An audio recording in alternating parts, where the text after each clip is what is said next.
আজকে আমরা দেখবো স্কিন স্মুথিং কিভাবে করতে হয়। তো আমরা এখন এটাকে স্মুথ করবো। তো এটার জন্য আমরা কন্ট্রোল অল্টার শিফট চেপে চেপে একটা উপরে হচ্ছে লেয়ার তুলে নেব। আবার এটাকে কন্ট্রোল জে দিয়ে একটা কপি করে নেব। নিয়ে আমরা এখন এটাকে যে কাজটা করব হচ্ছে এখানে এই অপশন থেকে আমরা যাব হচ্ছে ভিভিড লাইটে, যাওয়ার পরে কন্ট্রোল আই দিয়ে আমরা ইনভার্ট করে নেব। নিয়ে আমরা ফিল্টার থেকে যাব হচ্ছে আদার্স থেকে যাব আমরা হাইপাসে গিয়ে আমরা 13 থেকে 15 পর্যন্ত দিয়ে ওকে করে দেবো।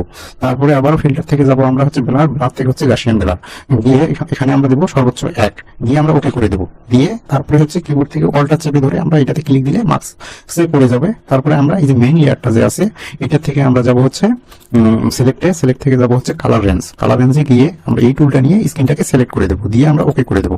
দিয়ে আমাদের সিলেকশনটা হয়ে যাবে। তারপরে আমরা এটাতে গিয়ে হচ্ছে কিবোর্ড থেকে ডি চেপে নেবো, এটাতে যেন হোয়াইটটা উপরে থাকে। তারপর অল্টার ব্যাক স্পেস চাপবো। এই যে আমাদের এই মাস্কটা এখানে পড়ে গেল। তারপর কন্ট্রোল ডি চেপে এখন আমরা আফটার বিফোরটা দেখবো। এই দেখেন আফটার বিফোর।